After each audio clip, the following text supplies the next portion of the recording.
Before this video begins, I would just like to publicly state that this is for a general audience. This can be enjoyed by children and adults alike.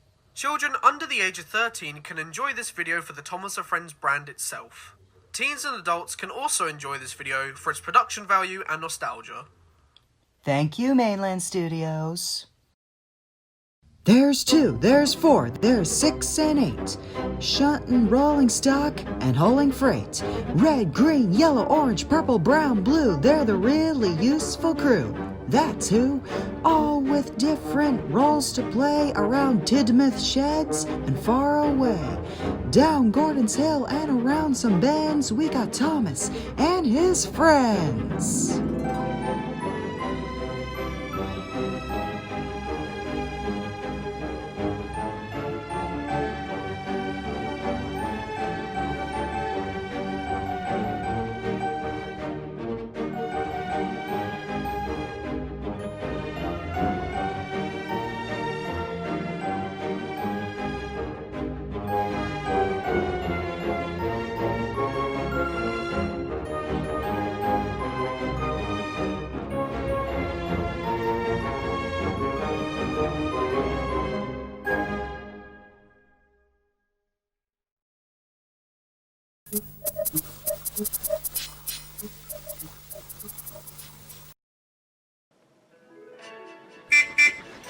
On the island of Sodor, there are a few branch lines.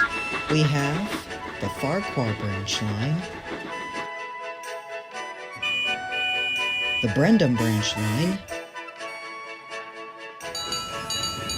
Toby's branch line that runs from Tidmouth to Ulfstead,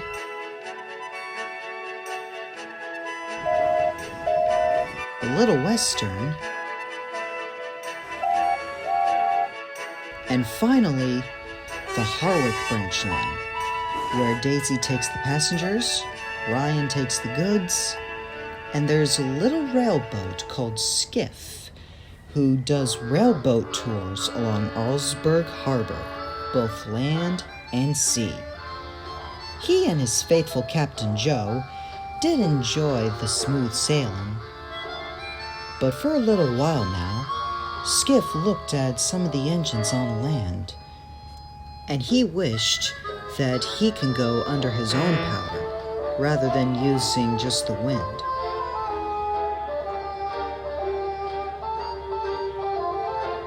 He told Daisy about his wish later on today. Do you ever wish you can go at the same speed as an engine? Oh, what am I saying? You are an engine! You rely on your diesel power, Ryan relies on the coal and water, and I go with the wind, the slow, dull wind. Oh, but Skiff, what's wrong with the wind? I think it's a nice, peaceful treat for you. And why on earth would you want to go as fast as a locomotive?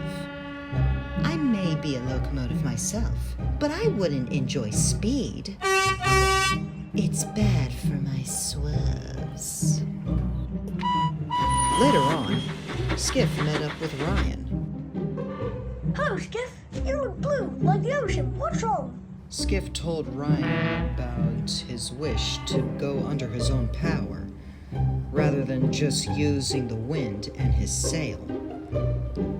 Ryan looked back at what he was carrying and had a little idea.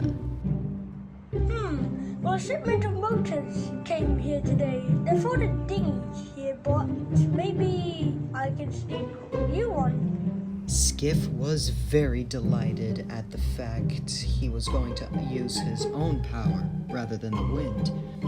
Later on, at Arlesburg West, Ryan was just pulling into the station when he was overhearing Daisy tell the others what she heard from Skiff. Can you believe that he wants to go under his own power? Oh, I thought he'd be grateful with the wind. Yeah, it's not like he's going to find a motor and go on a joyride. What makes you say that, Mr. Ryan? Toad found out soon enough when he saw what Ryan was hauling. Mr. Ryan, what did you do? Well,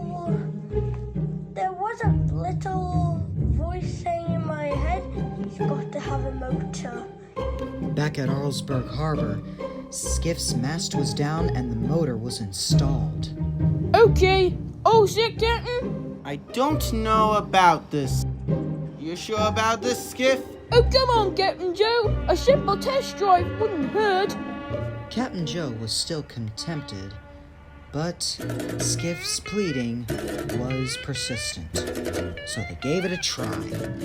And when they hit the water, Skiff zoomed along the waters, thrice his speed, going backwards and forwards, passing boats who blared out angry honks.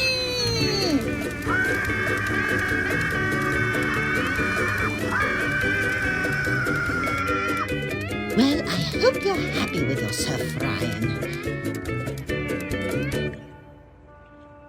That was amazing!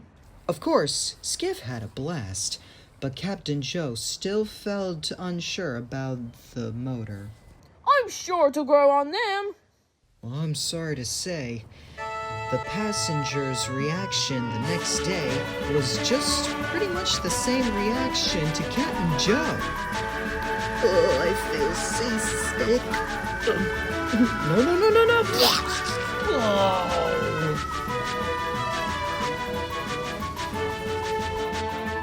Oi! This is outrageous. We want our money back. We're not going to ride on that boat again. Too wild. That's exactly what I'm worried about, Skip. Skiff felt ashamed. Now he was starting to think that the motor wasn't really a good idea. The following day, they still had the motor, but they went slow this time. But then, that's when trouble started to brew. A fishing trawler was just heading into the harbor. Board! So Skiff went around, but what he and Joe didn't know was that there was a fishing net trailing behind the fishing trawler near the surface.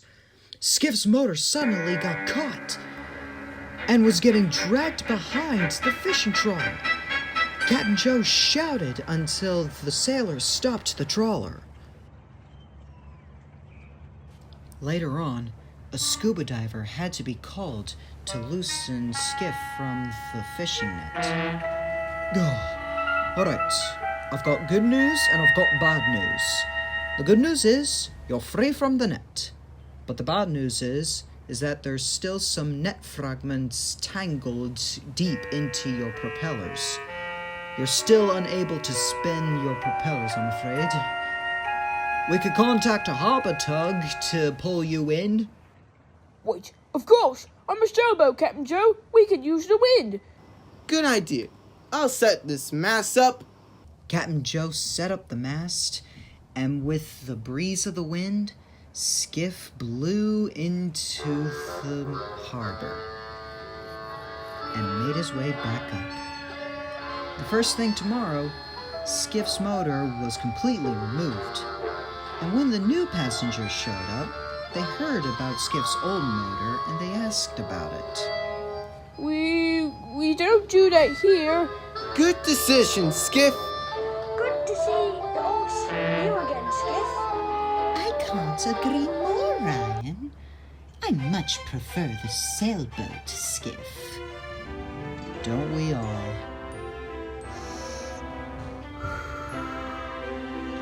Looks like it's smooth sailing again, just how we like it.